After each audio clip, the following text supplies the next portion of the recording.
નમસ્તે ભવિષ્યના ડૉક્ટર, કેમ છો? બધા મજામાં અને ઘરે સારું વાંચી રહ્યા છો ને? યસ.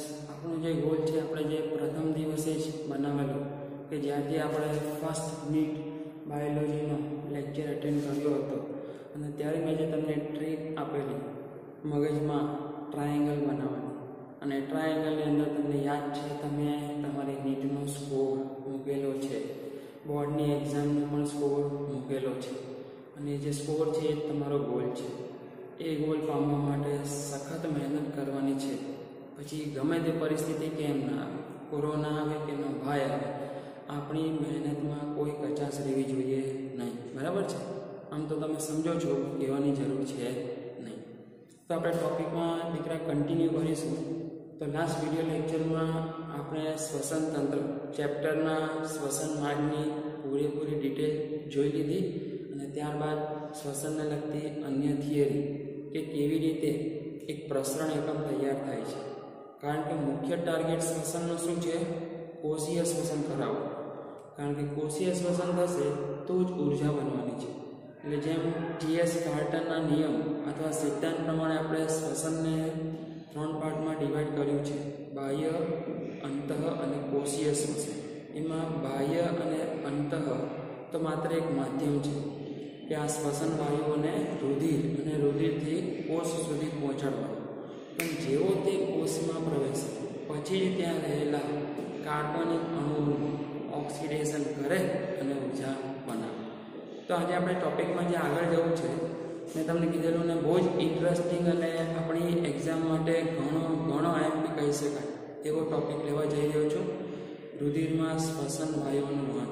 જેમાં આપણે પ્રથમ શરૂ કરવું છે રુધિરમાં ઓક્સિજનનું વહન. અને જેમ તમને જણાવવામાં આવેલું, આપણી બુકમાં એક ચાર્ટ આપેલો છે, એક ટેબલ આપેલું છે. એ ટેબલ એક હેલ્ધી પુખ્ત વ્યક્તિ માટે કે તેના અલગ અલગ જે સાઇટ છે, વાયુકોષ છે, ધમનીનું રુધિર, શિરાનું રુધિર અને કોષમાં O2 અને CO2ના આંશિક દબાણ કેટલા જળવાયેલા હોય છે, એનો એક ટેબલ છે. એ ટેબલ એકદમ યાદ રાખવાનું છે. એ ટેબલના જો ડેટા તમને યાદ હશે તો એના પરથી થોડાક MCQ પૂછે છે, ડાબ ઢોળાંશ શોધવાના.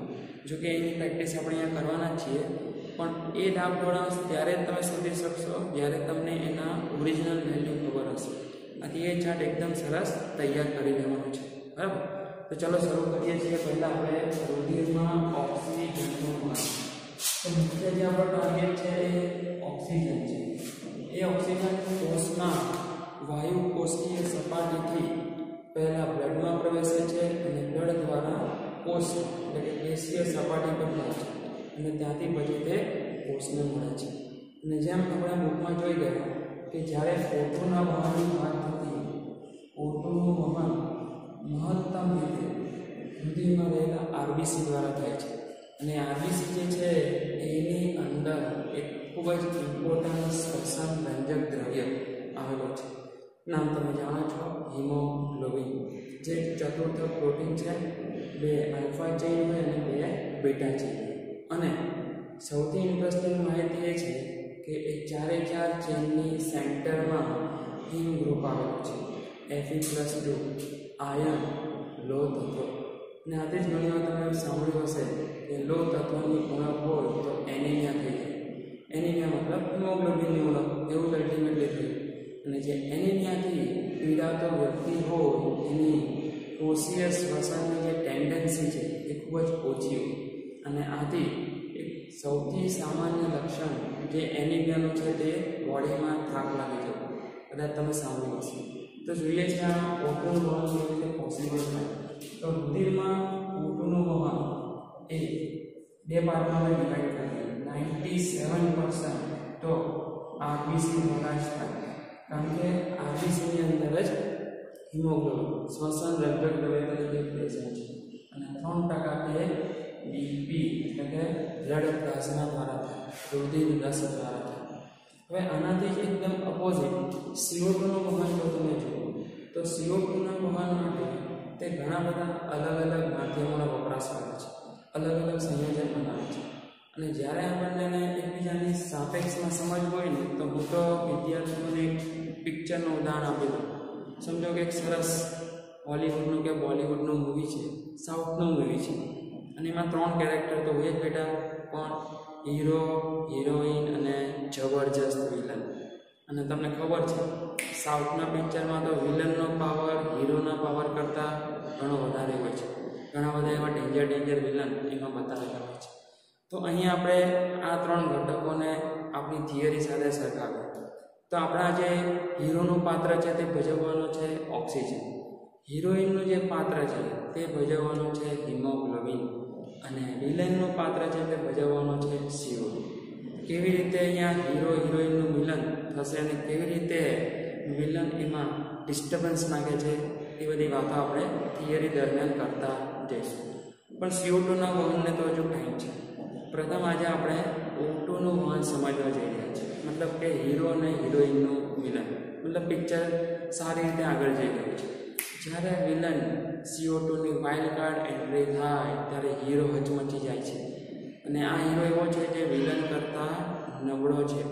અને આથી જ કદાચ તમે આ થિયરી ધ્યાનથી ભણ્યા હશો તો તમને ખબર હશે કે હિમોગ્લોબિન અને ઓક્સિજનનું જે જોડાણ છે જેને કહેવાય છે ઓક્સી હિમોગ્લોબિન. આ ઓક્સી હિમોગ્લોબિન એ CO2 પ્રત્યે બહુ સંવેદી. CO2ની સાંદ્રતા જો વધતી જશે, વિલનનો પાવર જો વધતો જશે તો હીરો નબળો હોવાને કારણે હિરોઈનને છોડીને રફુ ચક્કર થઈ જાય છે. કારણ કે એને ખબર છે કે આપણે આ વિલન સામે ટકી શકીએ એમ નથી, બરાબર. પણ છતાં વાત એવી છે કે હિમોગ્લોબિન હિરોઈન તરીકે પછી મજબૂરીમાં એની સાથે જોડાઈ જાય CO2 સાથે. અને આથી જ CO2ના વહનની થિયરીમાં પણ આપણે RBCનો રોલ લઈશું, કારણ કે ઘણો એવો જથ્થો CO2નો હિમોગ્લોબિન દ્વારા પણ વહન પામતો હોય છે. જે જોઈએ પછી આપણે પહેલાં ઓક્સી હિમોગ્લોબિનના સર્જનની વાત કરવી છે. O2 ને હિમોગ્લોબિન સાથે મેળાપ કરાવવો છે. તો 97% કહીએ છીએ RBC દ્વારા વહન પામે, અને RBCમાં કોણ છે એના સાથે જોડાણ માટે એની હિરોઈન જે છે હિમોગ્લોબિન.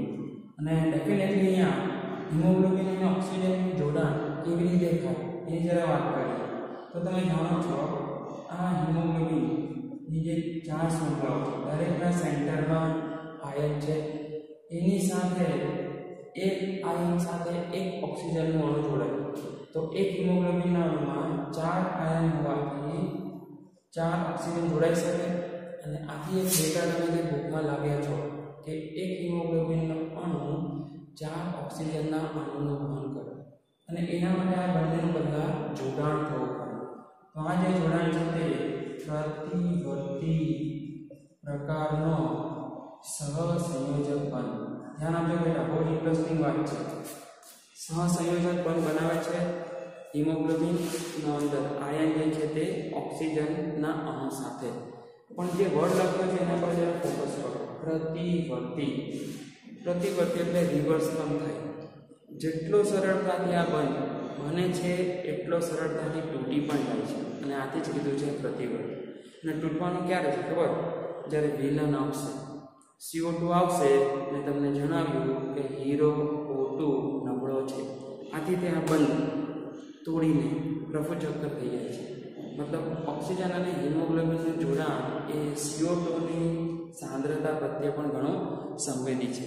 પણ હમણાં ફિલહાલ આપણે એ તો સમજીએ કે કેવી રીતે ઓક્સિજન અને હિમોગ્લોબિનનું જોડાણ થાય છે. તો યાદ રાખો કે જ્યારે RBCમાં આ ઓક્સિજન પ્રવેશે તે હિમોગ્લોબિન પાસે જાય, હિમોગ્લોબિન સાથે જોડાય, અને એ હિસાબે એક હિમોગ્લોબિનનો અણુ 4 ઓક્સિજનના અણુનું વહન કરે. નો એક વજનમાં પણ આપણે ડેટા લાવેલા છે કે સમજી લો કે 1 ગ્રામ હિમોગ્લોબિન તમે કમ્પેર કરો તો એ 1.34 ml O2નું વહન કરે. યસ બેટા, MCQમાં પૂછાઈ શકે આ વસ્તુ, બંને યાદ રાખો. તો કેવી રીતે ઓક્સિજન અને હિમોગ્લોબિનનું જોડાણ થાય છે તે, અને હિમોગ્લોબિન કેટલા ઓક્સિજનનું વહન કરે. અને એની અંદર જે મુખ્ય આપણો ટાર્ગેટ છે તે હિરોઈન છે, એટલે કે હિમોગ્લોબિન.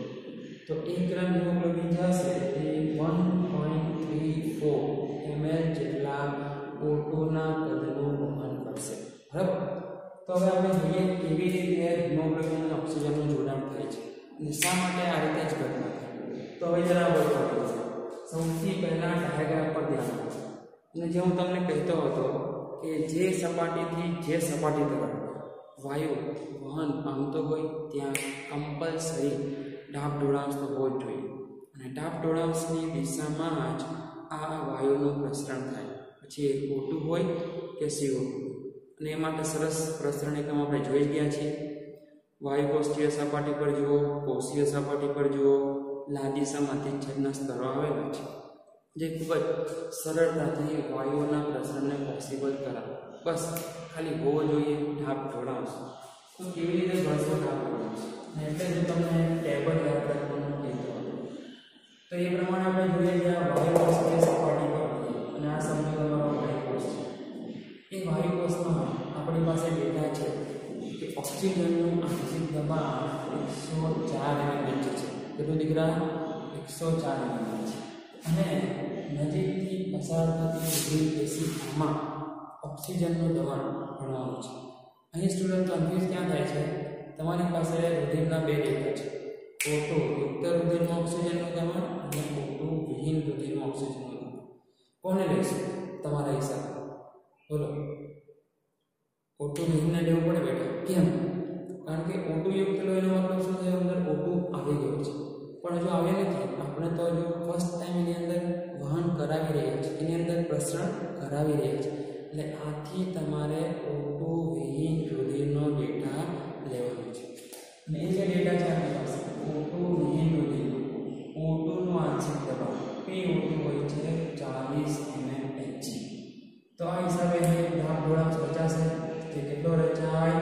આ બાજુ 104 છે અને અંદર 40. તો આ તમે કરો એટલે તમને મળે 104 - 40 બરાબર 64 mmHg. અને આ ડાબ ઢોળાંશ કમ્પેરેટિવલી ઘણો વધારે છે. અને આ ડાબ ઢોળાંશ જે સ્થપાય એટલે ખૂબ જ સરળતા અહીંનું જે ઓક્સિજન છે, ઓક્સિજનના જે અણુઓ છે તે ફટાફટ વહન પામીને ઓક્સિજન વિહીન રુધિરમાં આવી જાય. અને એ O2 અણુનો પ્રવેશ થઈ જાય પછી જ આપણે એ રુધિરને બોલી શકીએ ઓક્સિજન યુક્ત રુધિર. બરાબર છે? તો યાદ રાખો, વાયુ કોષીય સપાટી પર ઓક્સિજનના આંશિક દબાણ જે ડાબ ઢોળાંશ છે તે રચાય છે 64 mmHg. અને આટલા ડાબ ઢોળાંશને ફોલો કરીને હવે રુધિર પ્રથમ વાયુ કોષમાંથી O2માં પ્રવેશ. અને હવે હીરો અને હિરોઈનનું મિલન બહુ દૂર નથી બેઠું, બહુ નજીક આવી ગયું છે. એટલે સમજો જેવો રુધિરમાં એન્ટ્રી મારે O2, સમજો એક લાક્ષણિક આપણે રુધિર પેશીઓ બતાવી અને એની અંદર તમે જુઓ છો જે ડી અંતર્ગોળ આકારના અલગ અલગ આરબીસી ફરતા હોય. હવે જેવો O2 આવે સીધો તમે આરબીસીમાં પ્રવેશ લઈ આપણે કહીએ પહેલા પ્રવેશ કરી ગયો રુધિર રસમાં, અને ત્યારબાદ એ રુધિર કણ તરીકે જે આરબીસી છે એની દિવાલને ક્રોસ કરીને એની અંદર પ્રવેશ છે. પણ હિરોઈનને ખબર છે કે હીરો આવી ગયો છે, થોડીક જ વાર છે, તે સ્વાભાવિક છે. હિરોઈન જરા તૈયાર થઈને રહે, બ્યુટી પાર્લરમાં જઈ આવે. એ બ્યુટી પાર્લરમાં જવાના ભાગ સ્વરૂપે એને શું તૈયારી કરી છે જીતો? તો અંદરનું જે હિમોગ્લોબિન છે એ એક તૈયારી સ્વરૂપે અંદરના મુક્ત હાઇડ્રોજન સાથે જોડાય અને તે HHB બની ગઈ. Sorry, HHB. બરાબર? આ HHB બની મતલબ સમજો કે એને પૂર્વ તૈયારી કરી છે, કારણ કે હવે હીરો એટલે કે O2 નું મિલન બહુ દૂર છે. અને જેવો HHB બને અંદર ઓક્સિજન આવી જાય. જેવો એ આરબીસીમાં હવે આ ઓક્સિજન પ્રવેશ કરે, HHB એની હિરોઈન છે એની સાથે સીધો જઈને જોડાય અને એ બનાવે છે HHBO2, જેને આપણે કહીએ છીએ ઓક્સીહિમોગ્લોબિન. શું કહેવાય? ઓક્સીહિમોગ્લોબિન. પણ એમાં એસિડ વ્યુત્પન્ન છે, આથી કહી દઉં ઓક્સીહિમોગ્લોબિનિક એસિડ. બરાબર? તો આ બની ગયો ઓક્સીહિમોગ્લોબિનિક એસિડ. ફાઇનલી O2 અને HB એટલે કે હીરો અને હિરોઈનનું મિલન થઈ ગયું છે. હવે જેમ કે મેં રોજ કહું છું ભાઈ ક્યાં કશે સારું થતું હોય એટલે લોકો આવી જ એનું ખરાબ કરવા માટે. તો અહીંયા HHBO2 જે બન્યું એમાં એક પ્રોબ્લેમ હતો. શું હતો? જે રીતે તમે કેમેસ્ટ્રીમાં લોરી બ્રોન્સ્ટેડ સિદ્ધાંત ભણી ગયા કે એવો કોઈ ઘટક કે જે H+ મુક્ત કરે તે એસિડ તરીકે વર્તે. અને જે ઘટક H+ સ્વીકારે તે બેઝ તરીકે વર્તે. ભણ્યા છો ને આવું લોરી બ્રોન્સ્ટેડ સિદ્ધાંત. અને એ જ ઘટના અહીંયા આ ઓક્સિહિમોગ્લોબિન એસિડ સાથે પણ થાય છે. તો એ જે HCl બન્યો છે તે જ્યારે બને અથવા બન્યા બાદ સમયાંતરે H+ ને મુક્ત કરે અને H+ ને મુક્ત કરી આ રીતની પ્રક્રિયા H+ મુક્ત થાય HbO2 છૂટો પડે અને આમ જ્યારે આ H+ જે મુક્ત થતા હતા તે RBC ની અંદર જે મોજૂદ છે પોતે ત્યાં રહેલા કોષરસની એસિડિટી વધારે. H+ મુક્ત થાય સ્વાભાવિક છે એસિડિટી વધવાની, pH ઘટવાનું, જે RBC ના કોષરસ માટે જરા પણ યોગ્ય નથી, જરા પણ કન્વીનિયન્ટ નથી. એટલે આથી કોઈ એક ઓપ્શન શોધવો રહ્યો એટલે હિમોગ્લોબિન અને ઓક્સિજન જે જોડાયેલા છે એ લોકો કે આપણે છૂટા પડવો નથી, ઘણા વર્ષો પછી મળ્યા છે. તો એને ટ્રીક કરે કે કોઈનો ઇસ્તેમાલ કરી આપે અને આપણે એક સ્ટેબલ રસાયણ બની જઈએ, સ્ટેબલ ઘટક બની જઈએ. એ માટે એમણે RBC ની અંદર રહેલો સૌથી નવરો ઘટક સિલેક્ટ કર્યો. હવે નવરા ઘટકની થિયરી પણ બેટા બહુ અગત્યની છે. એમાં બે નવરા ઘટકને આખી થિયરીમાં હું તમને ભણાવતો રહીશ, એટલે એકવાર યાદ રાખી લો, રટ્ટો મારી લો કે RBC ની અંદર નવરો ઘટક કોઈ હોય તો એ ત્યાંનો પોટેશિયમ આયન છે, જેની સાથે જ્યારે આવીને કોઈ પણ જોડાવા માંગે, એનો યુઝ કરવા માંગે તો કરી શકે. અને એ જ રીતે જ્યારે રુધિરરસના માધ્યમમાં હોઈએ તો ત્યાં સૌથી નવરો ઘટક સોડિયમ છે, Na+, જેની સાથે પણ કોઈ પણ જોડાઈ શકે અને ગમે ત્યારે એનો ઇસ્તેમાલ કરી શકે. તો એ નવરા ઘટક તરીકે હવે આપણે લઈએ છીએ મદદ આ K+. તો HCl જે હતો એને ખબર હતી કે આપણે સાથે જો રહેવું હશે તો ગમે તેમ કરીને આપણી સાથે જે H+ છે ને એને દૂર કરવો પડશે અને દૂર કરીને બીજા કોઈને જોડવો પડશે. કારણ કે જ્યાં સુધી H+ રહે છે ત્યાં સુધી સ્વાભાવિક જે એસિડિટી વધવાની પ્રોબ્લેમ ચાલુ રહેશે. તો એના સોલ્યુશનના ભાગ સ્વરૂપે તે K+ સાથે જોડાવા જાય છે અને KHCl2 બનાવે છે. તો ફાઇનલ જે સ્થાયી સ્વરૂપ ઓક્સિજન અને હિમોગ્લોબિનના જોડાણનું છે તે આ પોટેશિયમ ઓક્સિહિમોગ્લોબિન. બરાબર, પોટેશિયમ ઓક્સિહિમોગ્લોબિન આ જે છે એક સ્થાયી રસાયણ છે, સ્થાયી સંયોજન છે. આ સ્થાયી સંયોજન સ્વરૂપે તે હવે રુધિરમાં એકદમ સરળતાથી, અનુકૂળતાથી વહન પામી શકે છે અને છે કોષીય સપાટી, પેશીય સપાટીથી પહોંચી શકે છે. તો આ રીતે આપણે જોયું કે કેવી રીતે ઓક્સિજન અને હિમોગ્લોબિન એટલે કે આપણા પિક્ચરના હીરો અને હિરોઈનનું જોડાણ થાય છે. હવે આ બધું અંદર આપણે સ્ટડી કરી કે વાયુકોષીય સપાટી પરથી ઓક્સિજન જાય છે, પછી આવું કરે છે, K+ સાથે જોડાય છે, સ્થાયી સંયોજન KHCl2 બનાવે છે. પણ આ બધું એક વૈજ્ઞાનિકની શોધ છે અને વૈજ્ઞાનિક જે છે એનું નામ છે હાલ્ડેન. શું નામ છે દીકરા? હાલ્ડેન. તેથી આ જે આખી આપણે થિયરી ભણ્યા છે એને હાલ્ડેનની અસર તરીકે ઓળખવાની છે.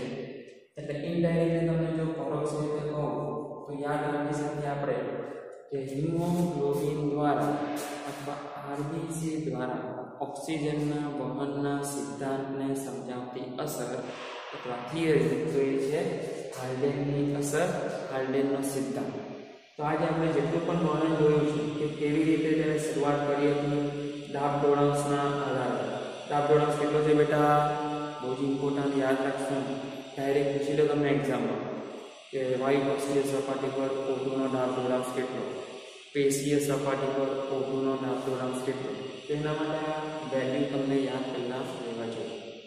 તો અહીં રચેલો છે 64 mmHgનો ડાબડોળાંશ અને આ ડાબડોળાંશને અનુસરીને આગળ ઓક્સિજન જાય છે અને આટલી ક્રમિક પ્રક્રિયાઓમાંથી પસાર થાય અને ફાઇનલી તેને પોતાનું એક સ્થાયી સંયોજન KHCl2 બનાવી દીધું છે, જે સ્વરૂપે તે હવે રુધિરના વહન પામતો પેશીય સપાટી પર પહોંચે.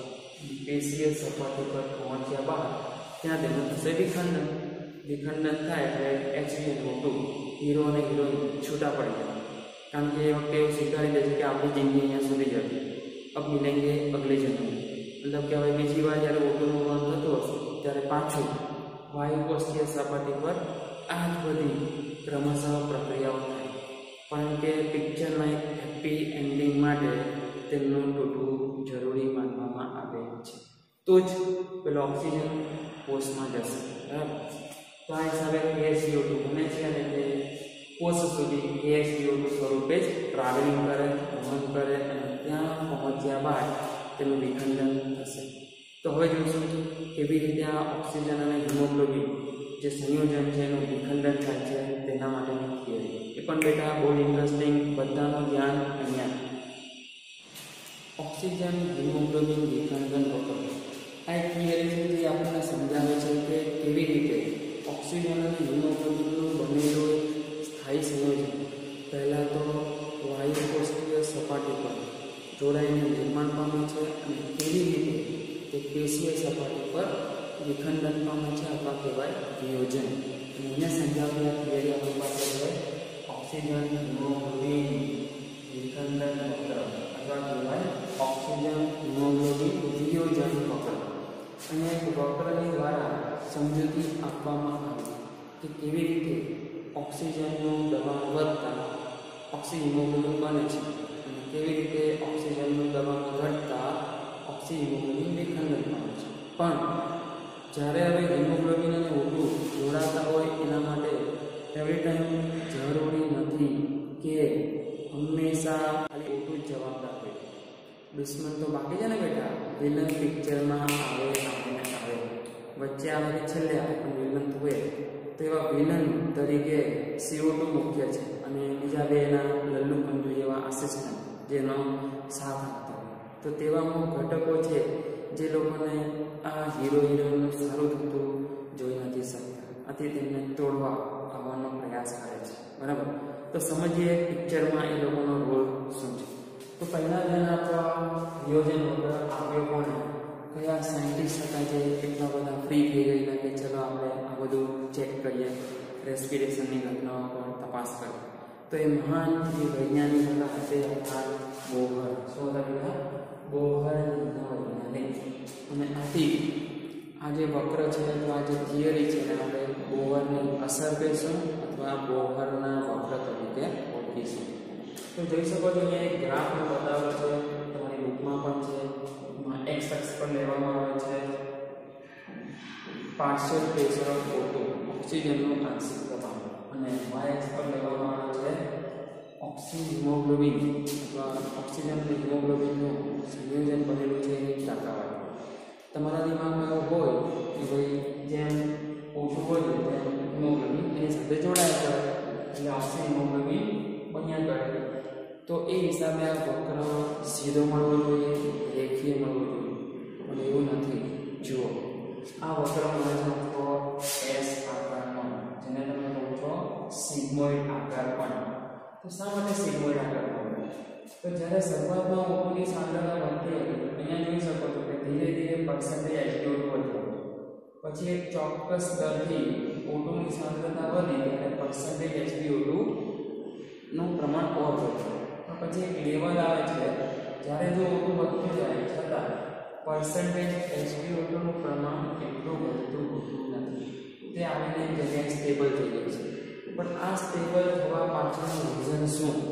તો એ છે દુશ્મનો બધા, અને એથી જ આ થિયરી લઈને આવેલા છે આપણે કે HbO2 ના જોડાણને અસર કરતા પરિબળો કે જ્યારે તે જોડાયેલા હોય એકબીજા સાથે અને અન્ય પરિબળોની એની સાથે જે હાજરી હોય છે તેનાથી ઓક્સિજન હિમોગ્લોબિનનું જોડાણ તેમજ તેઓનું વિયોજન અથવા બોલો વિખંડન અસર પામે છે। પણ એક સીધી વસ્તુ આપણે અહીંયા જો થિયરી તરીકે લેવી હોય તો લઈ શકીએ કે શરૂઆતમાં એક ફેઝ એવું દર્શાવે છે કે જેમ જેમ ઓક્સિજનનું આંશિક દબાણ વધે છે તેમ તેમ HbO2 ના પર્સન્ટેજ વધે છે। એટલે આવો સંબંધ હું આપી શકું, percentage HbO2 directly proportional two PO2 એટલે કે ઓક્સિજનનું આંશિક દબાણ। પણ વિલનને તો આપણે ધ્યાનમાં લીધું જ નથી, કારણ કે જ્યારે રુધિરમાં તમે જાઓ મૂળભૂત રીતે આપણી પાસે બે જ શ્વસન વાયુ હોય રુધિરમાં વહન પામવા માટે સક્ષમ, O2 અને CO2. N2 નું શું છે? નાઇટ્રોજન વિશે કંઈ કહેશો મને? તો નાઇટ્રોજન માટે એક વાત કહું છું, યાદ રાખજો. MCQમાં આપણે નીટ માટે તૈયાર કરવાનું છે કે તમે જ્યારે શ્વાસ લો છો, શ્વાસ લો એટલે તમે શું કરે? ઓક્સિજન લીધું ને બેટા? ના, તમે શું લીધું? હવા લીધું. એ હવા અંદર જાય છે, એમાં બધા જ વાયુઓ છે ભાઈ. O2 પણ છે, CO2 પણ છે, નાઇટ્રોજન પણ છે, બીજા કોઈ પ્રદૂષક વાયુ હોય તો એ પણ છે, અને આજુબાજુ કોઈ છોડેલી હોય તો એ પણ હોય, બરાબર? તો આટલું બધું અંદર જાય છે, એ બધું શું પછી કોષમાં જશે? ના. તો એ કમાલ છે તમારા પ્રસરણ એકમ. પ્રસરણ એકમ પર દરેક આ ચોક્કસ વાયુઓની એક પ્રસરણ ક્ષમતા હોય, જેને કહેવાય છે ડિફ્યુઝન કેપેસિટી. એ પ્રસરણ ક્ષમતા આપણે જોયું છે કોની મહત્તમ છે. લાસ્ટ વિડીયો લેક્ચરમાં એના પર ડિસ્કશન થોડું થયેલું. O2 ની વધારે કે CO2 ની વધારે? પહેલાં બોલો. CO2 ની વધારે છે. CO2 ની જલદ્રાવ્યતા O2 કરતાં 20 થી 25 ગણી વધારે, અને એટલી બધી વધારે હોવાને કારણે એની પ્રસરણ ક્ષમતા પણ વધારે છે. વિલનને ચાન્સ ઓછો મળે છે, કારણ આ જે ડાબડોળાંશ આપણે રચતા હોઈએ છીએ ને, તે CO2 માટે જ્યારે જુઓ ને તો ડાબડોળાંશ ખૂબ જ ઓછા મૂલ્યમાં હોય. આથી એનું જે વહન છે તે બહુ લિમિટેડ માત્રામાં થાય. પણ અહીં જેટલો તમે ડાબડોળાંશ ક્રિએટ કર્યો છે 64 mmHg સુધી, એ CO2 માટે શક્ય નથી, બરાબર? અને નાઇટ્રોજન અને અન્ય વાયુઓની વાત જે કદાચ વાયુકોષ્ઠીય સપાટી પર તો પહોંચે છે, પણ વાયુકોષ્ઠીય સપાટી પરથી પ્રસરણ એકમને ઓળંગી શકતા નથી, કારણ તેઓની પ્રસરણ ક્ષમતા 0 છે. કેવી બેટા? 0. આથી તેઓ પ્રસરણ પામી શકતા નથી. તો યાદ રાખજો, નાઇટ્રોજન અને O2 અને CO2 સિવાયના અન્ય વાયુઓની પ્રસરણ ક્ષમતા હોય છે 0. તો એ સંદર્ભે આપણે ડિસ્કસ કરવો છે ગોહરનો વક્ર. તો એક સિગ્મોઇડ આકારનો વક્ર અહીંયા આપણને મળે છે, પણ સાથે સાથે હવે બીજા અસર કરતા પરિબળોને જો સમજશો તો જ આ વક્ર સિગ્મોઇડ આકારનો મળ્યો છે કેમ એનું રહસ્ય સમજાશે. બાકી જો બીજું કોઈ અસર ન કરતું હોય, ખાલી O2 અસર કરતો હોય, તો આ ઇક્વેશન 100% સાચું હતું કે percentage HbO2 is directly proportional to PO2. જેમ જેમ PO2 વધે તેમ તેમ Hb અને O2 નું જોડાણ પણ વધે, એટલે ઓક્સી હિમોગ્લોબિનની ટકાવારી પણ વધે. પણ જેમ આપણે હમણાં વાત કરીએ, અને તમે જો કેમિસ્ટ્રીના કોન્સેપ્ટ પ્રમાણે ડાલ્ટનનો નિયમ લગાડો તો મેક્સિમમ બે વાયુઓ છે આપણી પાસે, PO2 plus PCO2 is equal to 1, બરાબર?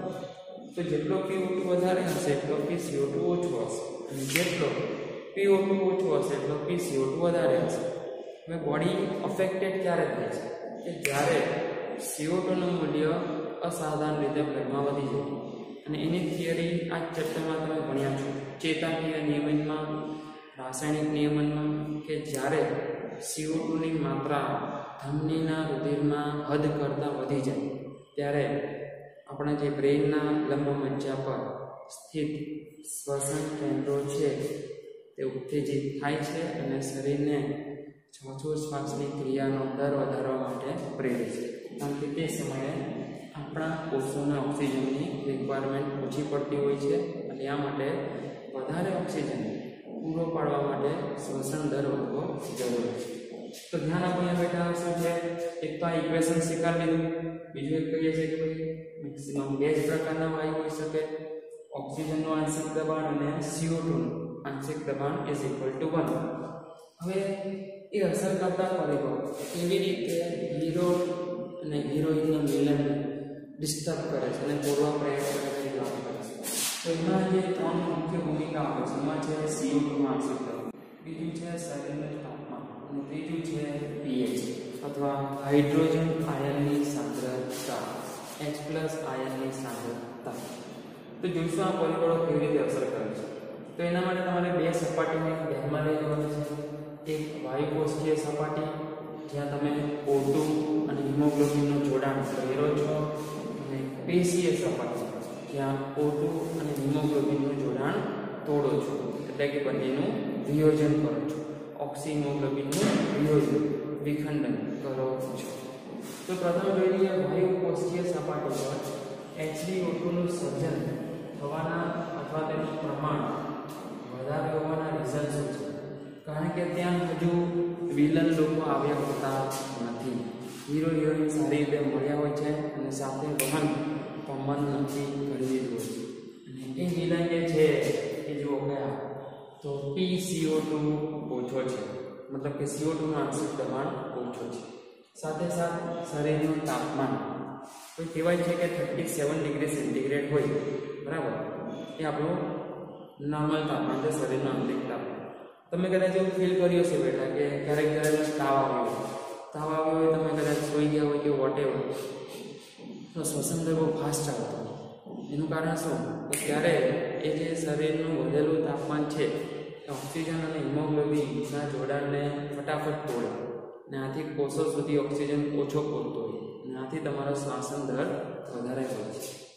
એટલે તાપમાન જ્યારે અહીંયા નીચું હોય ત્યારે આ બંને સારી રીતે જોડાઈ શકે.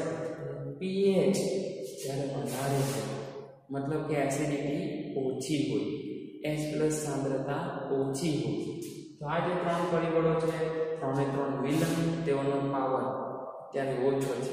ત્યાંથી હિમોગ્લોબિન અને ઓછોનું જોડાણ થઈ જાય છે. તેઓનું જોડાણ એટલે કે ઓક્સિહિમોગ્લોબિનની પર્સન્ટેજ વધી જાય છે.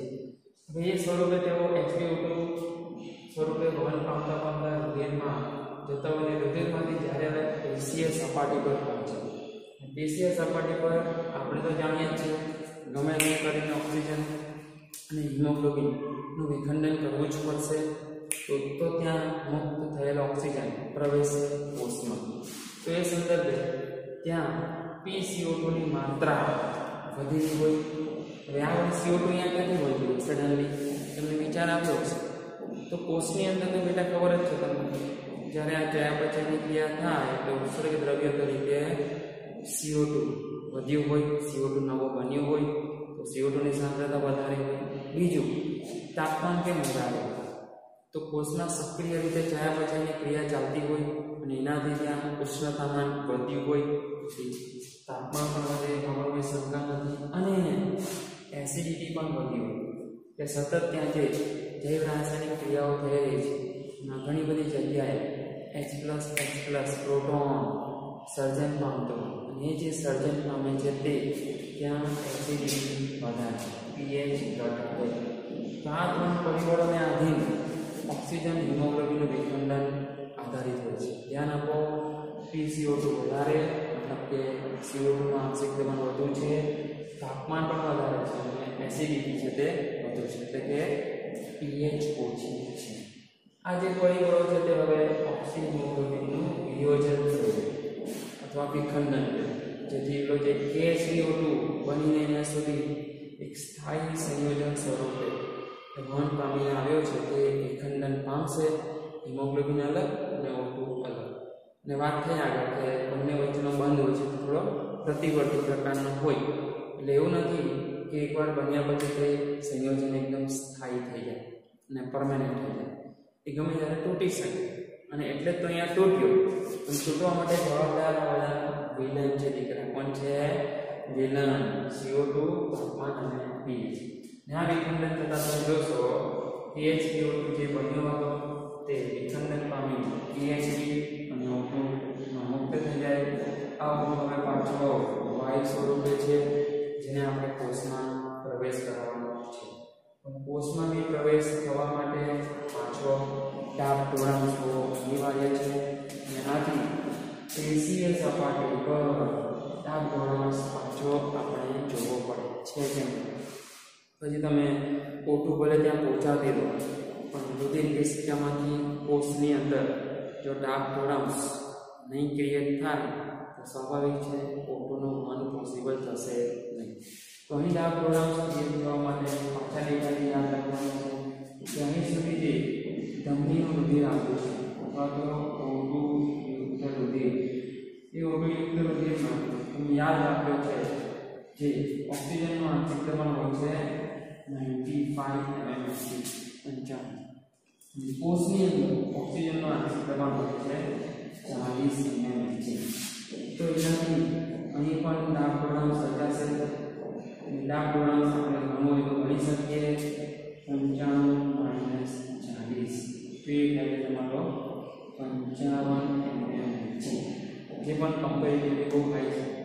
વાયુ કોષીય સપાટી પર 64 હતો અને કોષીય સપાટી પર હોય છે 55.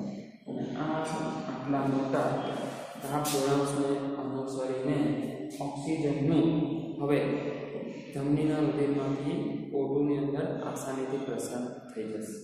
તો આ હિસાબે આપણે જોયું કે કેવી રીતે પહેલાં તો HbO2 નું શોષણ થાય છે, જોડાણ થાય છે.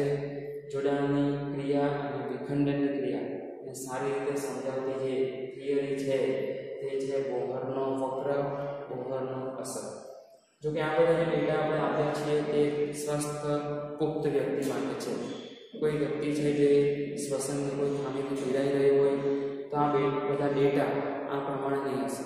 આ બધા વેલ્યુઝ જે આપણે અલગ અલગ ધ્યાનમાં લીધા છે તે આ પ્રમાણે નહીં હશે. આથી તેના શ્વાસોચ્છ્વાસની વૃત્તિ અને તેના દરમાં વધારો ઘટાડો હોઈ શકે. બરાબર? આઈ હોપ કે તમને સમજાઈ ગયું છે. કોઈ ડાઉટ નથી. ફાસ્ટ રિવિઝન કરીએ. ખબર છે ઓક્સિજનનું વહન RBC દ્વારા જ થાય, જેની અંદર એનું હિમોગ્લોબિન છે, હિરોઇન છે જે એની સાથે જોડાય છે. જોડાયા પછી HbO2 બનાવે છે. એક HbO2 સ્થાયી સંયોજન સ્વરૂપે પેશીય સપાટી સુધી વહન પામે છે. વહન પામીને ત્યાં વિખંડન થવું જરૂરી છે. વિખંડન થવા માટે અથવા આપણે એ રીતે યાદ રાખીએ કે ઓક્સિહિમોગ્લોબિનના પર્સન્ટેજ કે ટકાવારી કે એના પ્રમાણ કેટલું છે, વધારે કે ઓછું, એને અસર કરતા પરિબળો મુખ્ય 3: CO2 નું આંશિક દબાણ, તાપમાન અને pH. यहाँ જે એક કોન્સેપ્ટ તમને આપ્યા છે વારે પૂછાય સ્ટુડન્ટ અટવાઈ જાય છે કઈ જગ્યાએ શું લેવાનું છે. ખાસ તમને જે અટવાવે તે છે પરિબળ pH. કારણ કે pH ઘટે એટલે બેટા એસિડિટી વધે. આપણે બધું એક સરખું લઈએ, એસિડિટી વધી, pH વધી ના. જ્યારે H+ ની સાંદ્રતા વધે એટલે તમે જુઓ છો એસિડિટી વધે, અને એ વધે તો pH ઘટે. જેમ pH ઓછી હોય એટલે સ્ટ્રોંગ એસિડ હોય, તમે જાણો છો એસિડિકતા વધી ગઈ. એ જ રીતે પેશીય સપાટી પર જોયું તો એ જ બધા ફેક્ટર ઉલટી કન્ડિશનમાં હોય છે. CO2 હાઈ, તાપમાન હાઈ અને pH લો, એસિડિટી હાઈ. અને આથી વિખંડન થાય અને જે વિખંડન થાય છે તેનાથી જ પાછો ઓક્સિજન મુક્ત વાયુ સ્વરૂપે ફેરવાય અને તે વાયુ સ્વરૂપે પછી ડાબડોળા દિશામાં કોષની અંદર વહન પામી જાય અને ત્યાં ફાઇનલી કરશે કોષીય શ્વસન.